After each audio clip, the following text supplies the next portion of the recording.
नमस्कार, मी विशाल परदेशी. आपण बघता स्पीड न्यूज बुलेटिन. या बुलेटिनमध्ये आपण जाणून घेणार आहोत राज्यभरातल्या महत्त्वाच्या घडामोडी अगदी झटपट. कोरोनाच्या संकटामुळे कर्मचाऱ्यांच्या पुढील महिन्याचा पगार देण्यासाठी कर्ज काढावं लागणार असल्याची माहिती मदत व पुनर्वसन मंत्री विजय वडेट्टीवार यांनी दिली आहे. कोरोनामुळे राज्याची आर्थिक परिस्थिती बिकट झाल्याची कबुली त्यांनी पुण्यात दिली.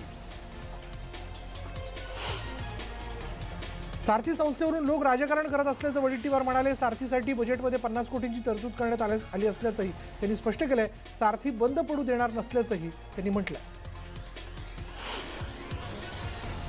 कोरोनाच्या समूह संसर्गावरून मंत्र्यांमध्ये मतभेद असल्याचं समोर आलंय. रायगडच्या पालकमंत्री आदिती तटकरे यांनी मुंबईसह इतर परिसरात 20% समूह संसर्ग असल्याचं म्हटलंय. त्यामुळेच काही भाग पुन्हा लॉकडाऊन केल्याचं त्यांनी सांगितलंय.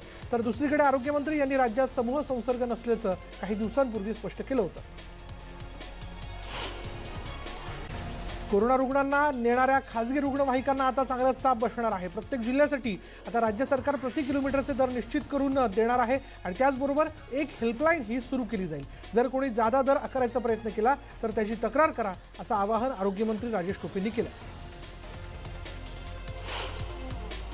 राज्यातील सर्व कोविड रुग्णालयांमधल्या आयसीयूमध्ये सीसीटीव्ही लावण्यात येणार असल्याची माहिती आरोग्यमंत्री राजेश टोपे यांनी दिली आहे आणि त्यामुळे कुटुंबियांना रुग्णाला पाहता येईल आणि उपचार नीट सुरू आहेत की नाही यावर लक्ष ठेवणंही शक्य होईल.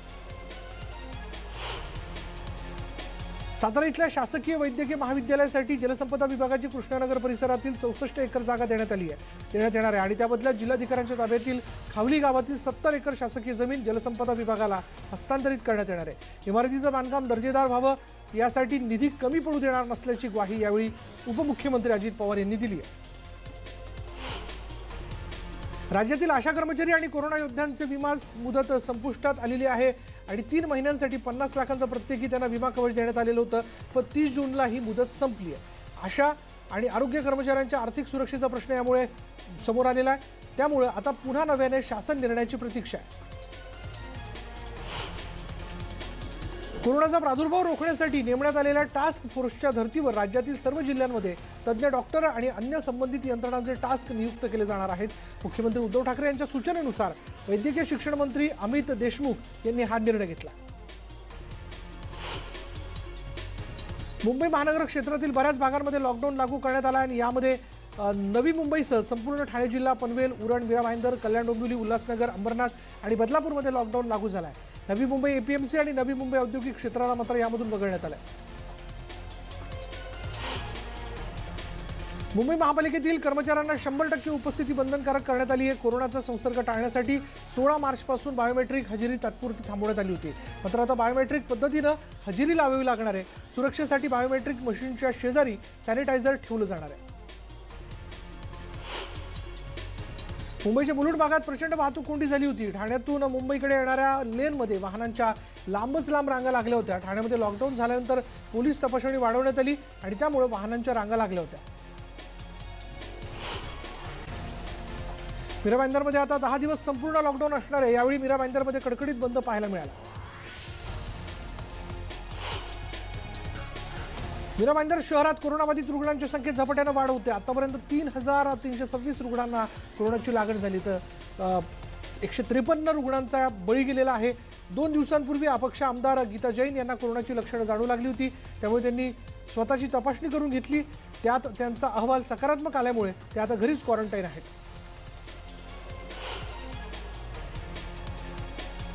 नवी मुंबईतील कोरोनाचा वाढता प्रादुर्भाव पाहता नवी मुंबई महापालिका आयुक्त अण्णासाहेब मिसाळ यांनी संपूर्ण शहरात लॉकडाऊन घोषित केला आहे. उद्या मध्यरात्रीपासून पुढील 10 दिवस हा लॉकडाऊन असणार आहे. अत्यावश्यक सेवा, MIDC आणि APMC बाजारपेठ मात्र या लॉकडाऊनमध्ये सुरू राहणार आहेत. मुंबई आणि उपनगरांना भाजीपाला, फळे, कांदा, बटाटा आणि अन्नधान्य नवी मुंबईतील APMC बाजारपेठेतून पुरवठा केला जातो. शुक्रवारपासून नवी मुंबई सुरू होणाऱ्या 10 दिवसांच्या लॉकडाऊनमध्ये APMC बाजारपेठेला वगळल्याने मुंबई आणि उपनगरांना जीवनावश्यक वस्तूंचा पुरवठा सुरळीत होणार आहे. नवी मुंबईतील कोरोनाचा वाढता प्रादुर्भाव पाहता कोरोनाच्या संसर्गामध्ये सर्वात जास्त फटका ज्येष्ठ नागरिकांना बसतोय. अनेक आजाराने त्रस्त असलेल्या ज्येष्ठ नागरिकांचा सर्वात जास्त बळी जातोय. ज्येष्ठ नागरिकांचा वाढता मृत्यूचा स्तर रोखण्यासाठी नवी मुंबई महापालिकेने नव्याने 200 व्हेंटिलेटर बेड्स तयार करण्यास सुरुवात केली, जेणेकरून ज्येष्ठ नागरिकांना योग्य वेळी उपचार मिळण्यास मदत होईल असा विश्वास महापालिकेला वाटतोय. ठाण्यात आजपासून पुढील 11 दिवस कडक लॉकडाऊन करण्यात आलंय। ठाण्यात अनेक ठिकाणी कडकडीत बंद ठेवण्यात आलेला आहे। वाघे इस्टेट, आनंदनगर, कुळीवाडा अशा विविध ठिकाणी लोकांची गर्दी होत असते आणि याच पार्श्वभूमीवर कोरोनाचा फैलाव रोखण्यासाठी हा निर्णय घेण्यात आला आहे। जांभळी नाका भाजी मार्केट आज 11 वाजेपर्यंत सुरू होतं। उल्हासनगर शहरात आजपासून 12 जुलैपर्यंत लॉकडाऊन करण्यात आलेला आहे। शहरात कोरोनाचा वाढता प्रादुर्भाव कमी करून साखळी तोडण्यासाठी हा निर्णय घेण्यात आला आहे। या दरम्यान शहरातील सर्व दुकानं बंद राहणार आहेत, तर भाजी, पालेभाज्या, दूध घरपोच मिळण्याची सोय उपलब्ध करून देण्यात आलेली आहे। तर मेडिकल रुग्णालय सुरू राहणार आहेत। उल्हासनगर शहरात कोरोना रुग्णांचा आकडा 1982 वरती गेलेला आहे। दिवसेंदिवस शहरातील परिस्थिती गंभीर होत असल्यानं हा निर्णय घेण्यात आला।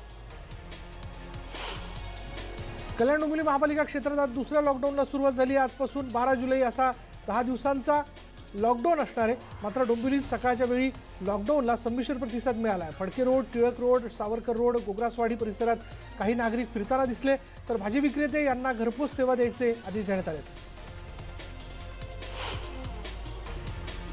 पुणे महापालिका हद्दीतील कोरोना प्रतिबंधित अर्थात मायक्रोझोन क्षेत्रांची फेररचना जाहीर करण्यात आली आहे। पुणे मनपा आयुक्त शेखर गायकवाड यांनी याबाबत नवे आदेश काढलेले आहेत। पुण्यात आता 109 कोरोना प्रतिबंधित क्षेत्र आहेत। यापूर्वी ही संख्या 74 इतकी होती। गेल्या 15 दिवसात पुण्यातील मायक्रोझोनची संख्या 35 ने वाढली। पुणे महापालिकेने वेगाने टेस्ट करून कोरोनाचे रुग्ण शोधण्यासाठी रॅपिड अँटीजेन टेस्टिंग किट वापरायचे ठरवले आहे।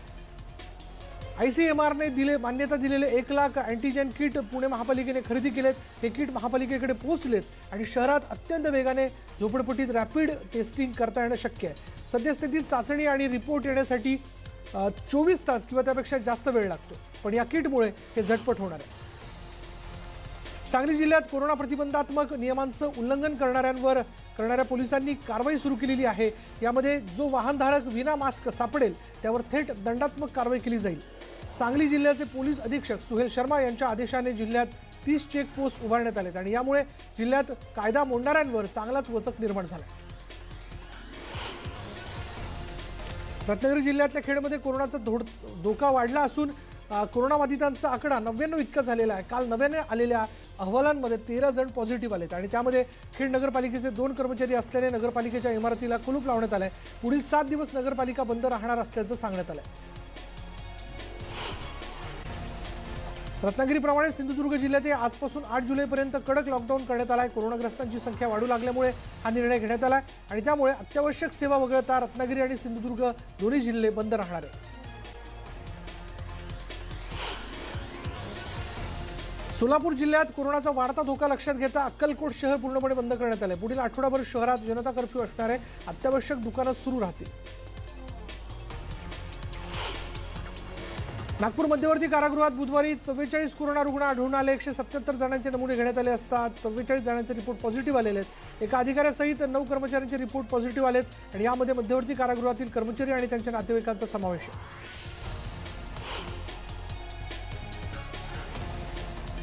कोरोना पॉझिटिव्ह रुग्णांच्या संपर्कात अनेक व्यक्ती आल्याने बीड शहर पुढील 8 दिवसांसाठी पूर्णपणे लॉकडाऊन करण्याचा निर्णय जिल्हाधिकाऱ्यांनी घेतला आहे। रात्री उशिरात असे आदेश काढण्यात आलेत। काल बीड शहरात कोरोनाचे 3 नवे रुग्ण आढळून आले होते आणि यातील एका रुग्णाने बीडमधील एका खासगी रुग्णालयात उपचार घेतल्याचं समोर आलं।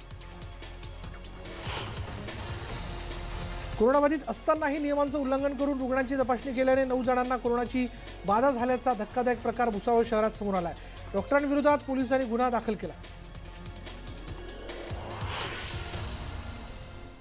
अमरावती आणि बुलढाणा जिल्ह्यात कामकाज चालणाऱ्या अमरावती इथे वन विभागाच्या मुख्य वनसंरक्षक प्रादेशिक यांच्या कार्यालयातील 4 कर्मचाऱ्यांना कोरोनाची लागण झाल्याने त्यांना जिल्हा कोविड रुग्णालयात दाखल करण्यात आले आणि यामुळे सरकारी कार्यालयातील कर्मचाऱ्यांमध्ये भीतीचं वातावरण निर्माण झालं। नाशिकमधील खासगी रुग्णालयांच्या मनमानी विरोधात छावा जनक्रांती संघटनेच्या अलका मोरे यांनी आत्मदहनाचा इशारा दिला आहे। रुग्णांकडून जास्त बिल आकारलं जात असल्याचा आरोप करत तिने आत्मदहनाचा इशारा दिला। जिल्हाधिकारी कार्यालयाबाहेर त्यामुळे सुरक्षा वाढवण्यात आली आहे।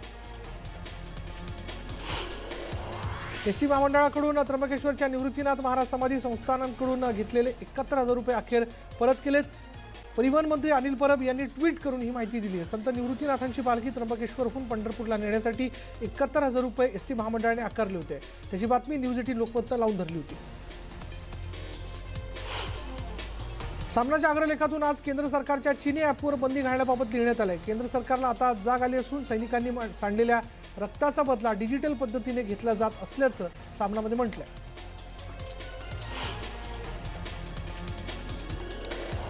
उद्या भारतीय जनता पक्षाची राज्य कार्यकारिणी जाहीर होणार आहे। चंद्रशेखर बावनकुळे पक्षाचे प्रदेश सरचिटणीस होणार असल्याची माहिती। तसंच नाराज नेते एकनाथ खडसे, विनोद तावडे, पंकजा मुंडे यांचा कार्यकारिणीत समावेश होणार का यावर प्रश्नचिन्ह कायम आहे। भाजप आमदार आशिष शेलार यांनी लालबागचा राजा गणेशोत्सव मंडळाला ट्विटरवरून सल्ला दिला आहे। मंडळाची 87 वर्षांची परंपरा एकाकी खंडित होऊ नये, भक्तांना ऑनलाईन दर्शनाची सोय करून दिली जाऊ शकते। शासनाच्या सूचना पाळून उत्सव साजरा होऊ शकतो, याचा आदर्श निर्माण करण्याची हीच ती वेळ, असं शेलार यांनी म्हटलंय। रुई कांचनमधील नागरिक दुकानदार यांना वेळोवेळी आवाहन करण्यात आलं होतं, तरीही विनाकारण मास्क न घालता नागरिक फिरताना पाहायला मिळाले आणि त्यामुळे पोलीस आणि ग्रामपंचायत यांच्या संयुक्त कारवाईत पुणे सोलापूर महामार्गावरील रुई कांचन इथे मास्क न लावणाऱ्या दुकानदारांवर त्याचबरोबर दुचाकीस्वारांवर केसेस दाखल करण्यात आलेल्या आहेत। साधारण 18,300 इतका दंड वसूल करण्यात आला। आंतरराष्ट्रीय बाजारपेठेत कच्च्या तेलाच्या किमतींमध्ये वाढ झालेली नसतानाही केंद्रातील भाजपा प्रणित सरकार दर दिवशी पेट्रोल डिझेलच्या दरामध्ये वाढ करत असल्याने सर्वसामान्यांना आर्थिक भूर्दंड बसतोय आणि त्याविरोधात वाशिम जिल्ह्यातील मानोरा इथं काँग्रेसनं मोटरसायकल काढत केंद्र सरकारचा निषेध केला।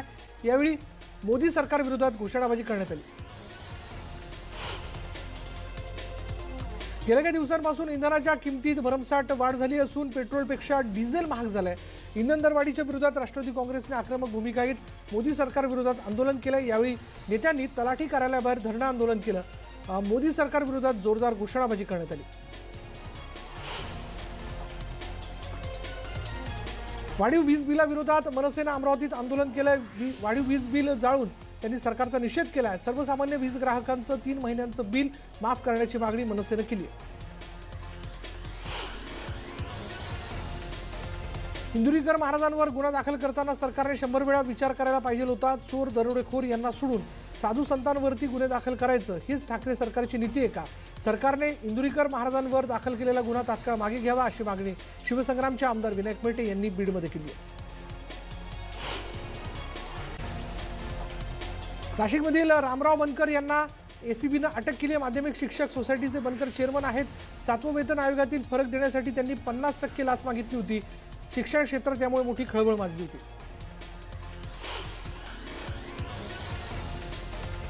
नागपूर महानगरपालिकेचे अतिरिक्त आरोग्य अधिकारी डॉक्टर प्रवीण गंटावार आणि त्यांची पत्नी वैद्यकीय अधिकारी डॉक्टर शालू गंटावार यांच्या विरोधात एसीबीनं उत्पन्नापेक्षा अधिक संपत्ती बाळगल्यासंदर्भात गुन्हा दाखल केला आहे। एसीबीच्या चौकशीत या दाम्पत्याने 2,52,85,762 रुपयांची अतिरिक्त संपत्ती बाळगल्याची नोंद आहे आणि या घटनेमुळे महानगरपालिकेच्या राजकीय वर्तुळात प्रचंड खळबळ उडाली आहे।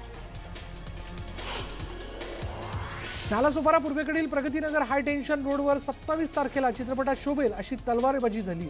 याचा व्हिडिओ व्हायरल झाला असून या प्रकरणी पोलिसांनी तुळींज पोलीस ठाण्यात गुन्हा दाखल केला। ही मारामारी सोडवायला एक जण गेला होता आणि त्यानंतर तिथे गुन्हेगारी प्रवृत्तीचे लोक एकत्र येऊन त्यांनी तलवारीने वार केले। या प्रकरणी एकाला पोलिसांनी अटक केली आहे आणि पुढील तपास सुरू आहे।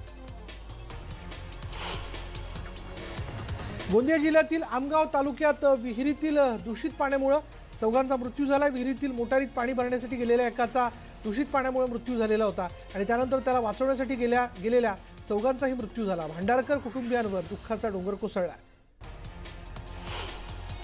बुलढाणा जिल्ह्यातील जलम इथे शेतात प्रेमीयुगलाने आत्महत्या केली। काल दुपारपासून दोघे बेपत्ता होते।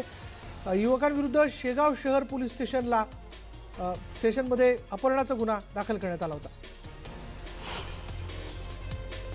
चंद्रपूर जिल्ह्यातील गडचांदूर शहरात खळबळजनक खुनाची घटना घडलेली आहे। चोरीसाठी गेलेल्या अब्दुलनं ज्येष्ठ नागरिकाच्या डोक्यात वीट घालून त्यांची हत्या केली। पोलिसांनी तपास करून आरोपी अब्दुल खलीलला अटक केली आहे। कोळसा खाण कामगारांनी आजपासून 3 दिवसांचा देशव्यापी बंद पुकारला। या संपात भारतीय मजदूर संघ, आयटक, सीटू, इंटक आणि हिंद मजदूर सभा या 5 प्रमुख संघटना सहभागी झालेल्या आहेत। या संपाचा सर्वाधिक परिणाम चंद्रपूर जिल्ह्यात दिसून आलाय। चंद्रपूर जिल्ह्यात एकूण 21 कोळसा खाणीत आणि त्यात 12,000हून अधिक कामगार काम करतात। वाशिमच्या रिसोड शहराला पाणी पुरवठा करणाऱ्या पाईपलाईनचा डोरखेडा परिसरातील शेताजवळचा व्हॉल्व लीक झाला आणि त्यातून लाखो लिटर पाणी वाया गेले। मागील अनेक दिवसांपासून या पाईपलाईनवरील व्हॉल्वमधून पाणी लीक होत असल्याने शेतीचंही नुकसान झालं। परभणी शहरासह जिल्ह्यांमध्ये प्रतिबंधित असलेल्या गुटखा आणि तंबाखूजन्य पदार्थांच्या विक्रीमध्ये मोठी वाढ झालेली आहे। पोलिसांनी वारंवार कारवाई करूनही गुटख्याची राजरोसपणे विक्री सुरू आहे। परभणी शहरातील नारायणचाळ परिसरामध्ये असलेल्या दुकानावर पोलीस आणि अन्न व औषध प्रशासनाने काल रात्री धाड टाकत गुटखा आणि तंबाखूजन्य साहित्याचा मोठा साठा जप्त केला आहे। मेळघाटातील बैरगड इथं सिलेंडर गॅसचा स्फोट झालाय। घरात पेट्रोल आणि डिझेल असल्याने आगीचा मोठा भडका उडाला। आगीत 3 घरं जळून खाक झाली आहेत। 3 तासांनंतर आगीवर नियंत्रण मिळवण्यात यश आलंय।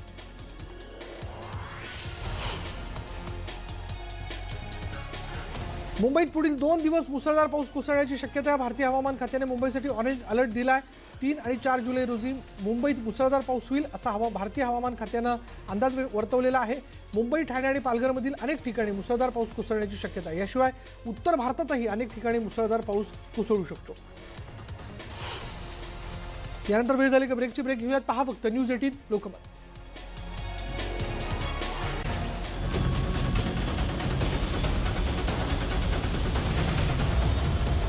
वातावरण असून उकाड्याने हैराण झालेले ठाणेकर सुखावलेत आणि त्यामुळे वातावरणात गारवा जाणवतोय। भंडारा जिल्ह्यात 2 दिवसांच्या विश्रांतीनंतर पुन्हा पावसाला सुरुवात झाली। पावसामुळे शेतकरी वर्ग सुखावलाय तर दुसरीकडे उकाड्यापासून नागरिकांची सुटका झाली। गोव्यात गेले काही दिवस उघडीप दिलेल्या पावसाने पुन्हा जोर धरलाय। गोव्यात ठिकठिकाणी पावसाच्या जोरदार सरी कोसळत आहेत। गेल्या 48 तासात गोव्यात 42 मिलीमीटर पावसाची नोंद झाली असून सर्वाधिक पाऊस मुरगाव इथं 75 मिलीमीटर इतका झाला।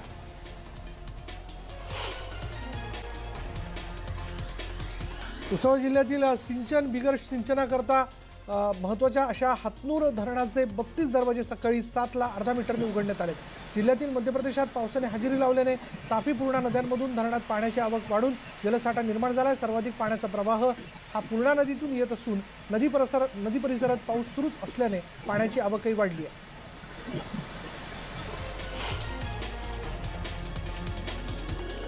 चिपळूण तालुक्यातील तिवरे इथल्या धरण फुटीला 1 वर्ष पूर्ण झालंय तरी तिथल्या ग्रामस्थांचा जगण्यासाठीचा संघर्ष चालूच आहे। सरकारने जाहीर केलेली आर्थिक मदत ही ग्रामस्थांपर्यंत पोहोचली नाहीये। तो पुनर्वसनाचा घोळ अद्यापही सुरूच आहे।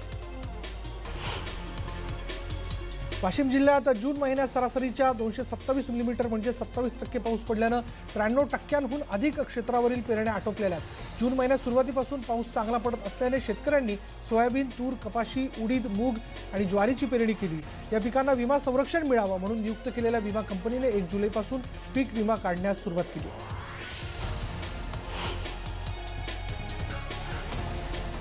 आंतरराष्ट्रीय बाजारपेठेत कच्च्या तेलाच्या किमतींमध्ये वाढ झालेली नसतानाही केंद्रातील भाजप प्रणित सरकार दर दिवशी पेट्रोल डिझेलच्या दरामध्ये वाढ करत असल्याने सर्वसामान्यांना आर्थिक भुर्दंड सहन करावा लागतोय। या इंधन दरवाढीचा निषेध करण्यासाठी मानवराव काँग्रेसच्या वतीने मोटरसायकल ढकलत आंदोलन करण्यात आलं। यावेळी केंद्र सरकारविरोधात जोरदार घोषणाबाजी करण्यात आली।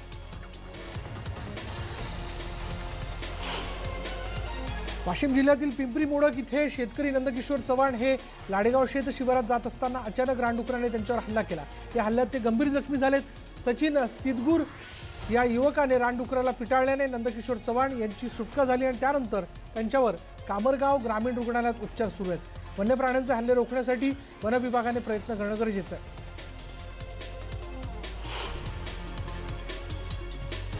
पेन्शनमध्ये वाढ करून ती 9,000 रुपये करण्यात यावी या मुख्य मागणीसह इतर मागण्यांकडे शासनाचं लक्ष वेधण्यासाठी एसटी आणि एफडीआय मधील सेवानिवृत्त कर्मचाऱ्यांनी आज मनमाडला तलाठी कार्यालयावर धरणे आंदोलन केलं।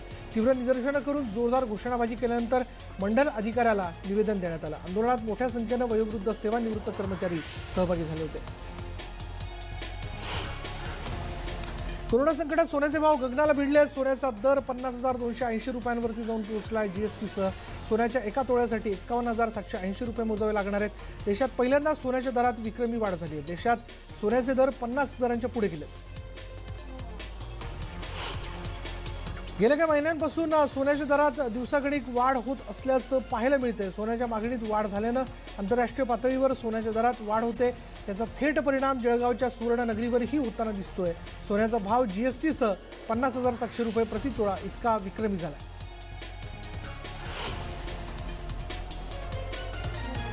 शिर्डीतील साई मंदिरातील गुरुपौर्णिमा उत्सव यंदा साध्या पद्धतीने साजरा होणार आहे। येत्या 4 ते 6 जुलै दरम्यान हा उत्सव होणार आहे। यावेळी उत्सवाच्या मुख्य दिवशी 5 जुलैला रक्तदान शिबिराचं आयोजन करण्यात आले। सोबतच धार्मिक विधीही पारंपरिक पद्धतीने समाधी मंदिरात साजरे केले जाणार आहेत। तसंच रथ आणि पालखी मिरवणूक ही रद्द करण्याचा निर्णय घेण्यात आला।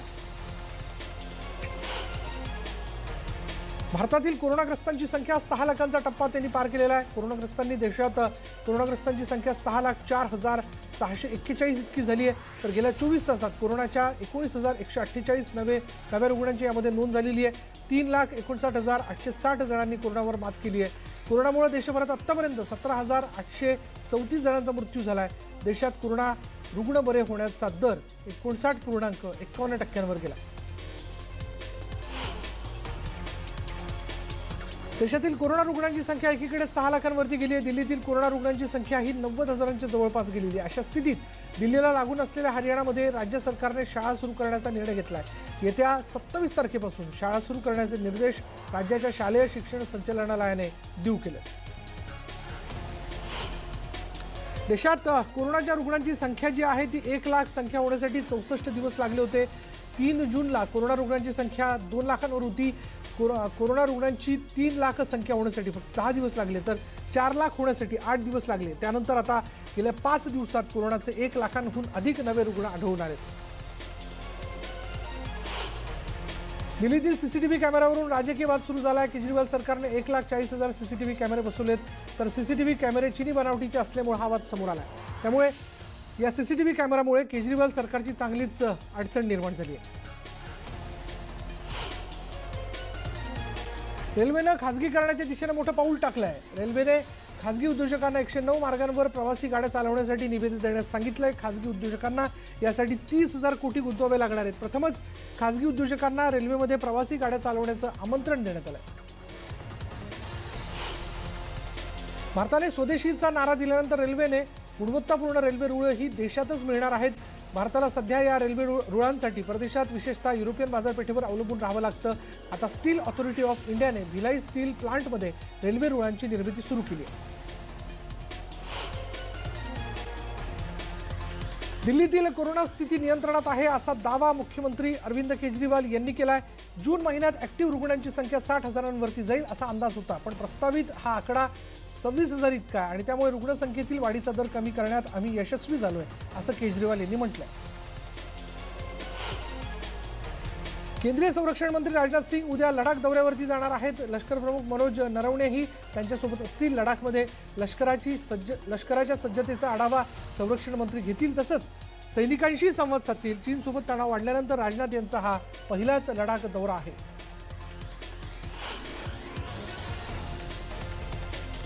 पूर्व लडाखमध्ये गेल्या 7 आठवड्यांपासून सुरू असलेला तणाव निवळण्यासाठी भारत आणि चीन यांच्या लष्करी अधिकाऱ्यांमध्ये 12 तास चर्चा झाली। तणाव दूर करण्यासाठी दोन्ही बाजूंनी जलद गतीने आणि टप्प्याटप्प्याने पावलं उचलण्याच्या आवश्यकतेवर या चर्चेत मतैक्य झाल्याची माहिती सूत्रांनी दिली आहे।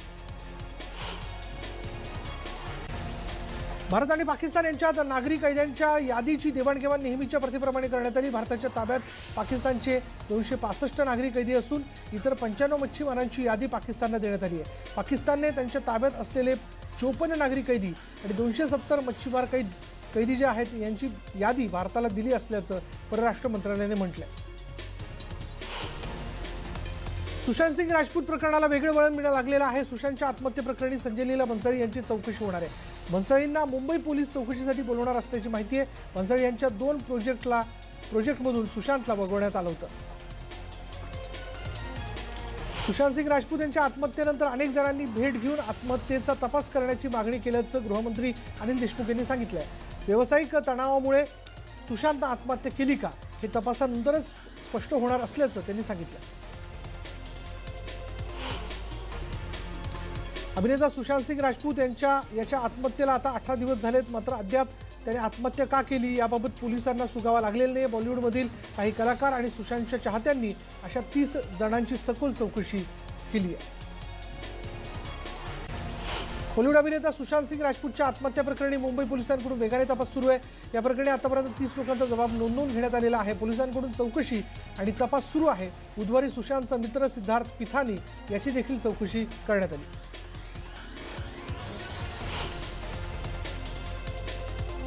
सुशांतच्या मोबाईलच्या फॉरेन्सिक रिपोर्टनुसार सुशांतने आत्महत्येपूर्वी स्वतःला गुगल सर्च केलं होतं आणि स्वतःबाबत आर्टिकल्स वाचले होते। यातून सुशांत आपलं करिअर आणि इमेजबाबत चिंतित होता असं समोर येतंय। पोलीस तपासात हा महत्त्वाचा धागा ठरू शकतो।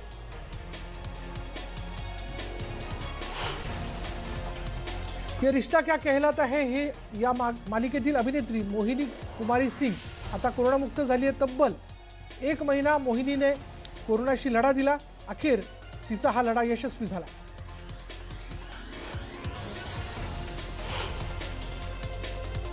डॉक्टर दिनाच्या निमित्ताने अभिनेता रितेश देशमुख आणि त्याची पत्नी अभिनेता जेनेलिया देशमुख या दोघांनी मोठा निर्णय घेतला। रितेश आणि जेनेलिया हे दोघंही अवयवदान अर्थात अवयवदान करणार आहेत। डॉक्टर दिनाचं औचित्य साधत त्यांनी हा महत्त्वाचा निर्णय घोषित केला। यानंतर या बुलेटिनमध्ये इथेच थांबणार आहोत। पहा फक्त न्यूज 18 लोकमत।